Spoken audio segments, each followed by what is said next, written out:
Assalamualaikum warahmatullahi wabarakatuh. Nama saya Fida Jumpuspitasari dari kelas Biologi B. Di sini saya akan menjelaskan tentang pembelajaran berbasis budaya. Yang pertama, pengertian pembelajaran berbasis budaya.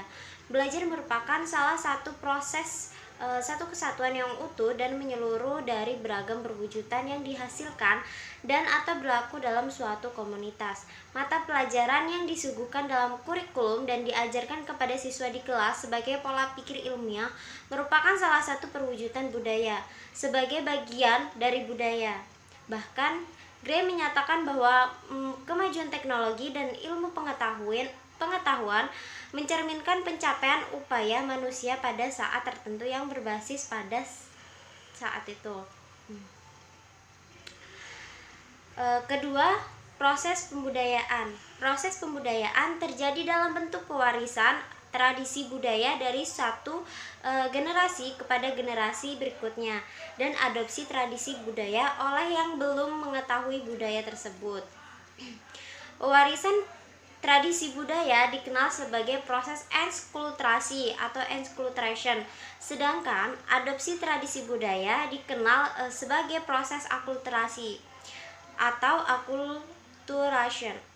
Kedua proses tersebut berujung pada pembentukan budaya dalam suatu komunitas. Yang ketiga, proses pembelajaran berbasis budaya. Pembelajaran berbasis budaya merupakan strategi penciptaan lingkungan belajar dan perancangan pengalaman belajar yang mengintegrasikan budaya sebagai bagian dari proses pembelajaran. Pembelajaran berbasis budaya dilandaskan pada pengakuan terhadap budaya sebagai bagian yang fundamental atau mendasar dan paling penting bagi pendidikan sebagai ekspresi dan komunikasi suatu gagasan dan perkembangan bagi siswa untuk mentransformasikan hasil observasinya. Pembelajaran berbasis budaya dapat dibedakan menjadi 3 macam, yaitu belajar tentang budaya, dan belajar melalui budaya. Yang keempat, landasan teori pembelajaran berbasis budaya. Pembelajaran berbasis budaya merupakan salah satu cara yang dipersepsikan dapat menjadikan pembelajaran bermakna dan kontekstual sangat terkait dengan komunitas budaya di mana suatu bidang ilmu dipelajari akan diterapkan, serta dengan komunitas budaya dari mana siswa berasal.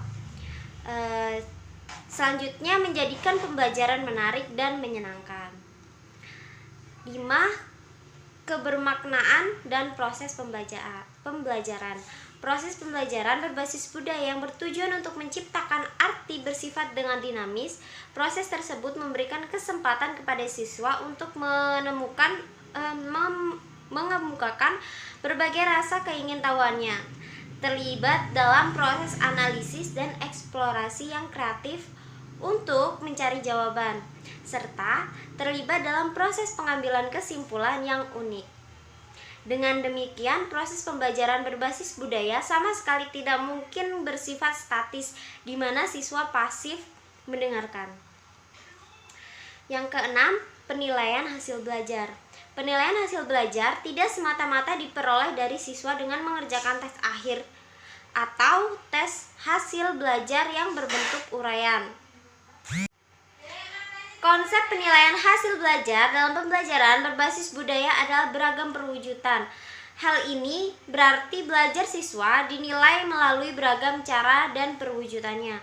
Guru menggunakan beragam teknik dan alat ukur. Lalu siswa mengekspresikannya dalam beragam bentuk, misalnya poster, puisi, catatan harian, laporan ilmiah, tarian, ukiran patung, dan dalam perwujudan budaya seperti bentuk seni tradisional, seni kontemporer, atau seni yang diciptakan siswa sendiri. Yang ketujuh, peran budaya. Dalam pembelajaran berbasis budaya, budaya menjadi sebuah metode bagi siswa untuk mentransformasikan hasil observasi mereka ke dalam bentuk dan prinsip yang kreatif tentang bidang ilmu. Dengan demikian, melalui pembelajaran berbasis budaya, siswa bukan sekedar meniru atau menerima informasi, tetapi siswa menciptakan makna, pemahaman, dan arti dari informasi yang diperolehnya. 8. aplikasi pembelajaran berbasis budaya.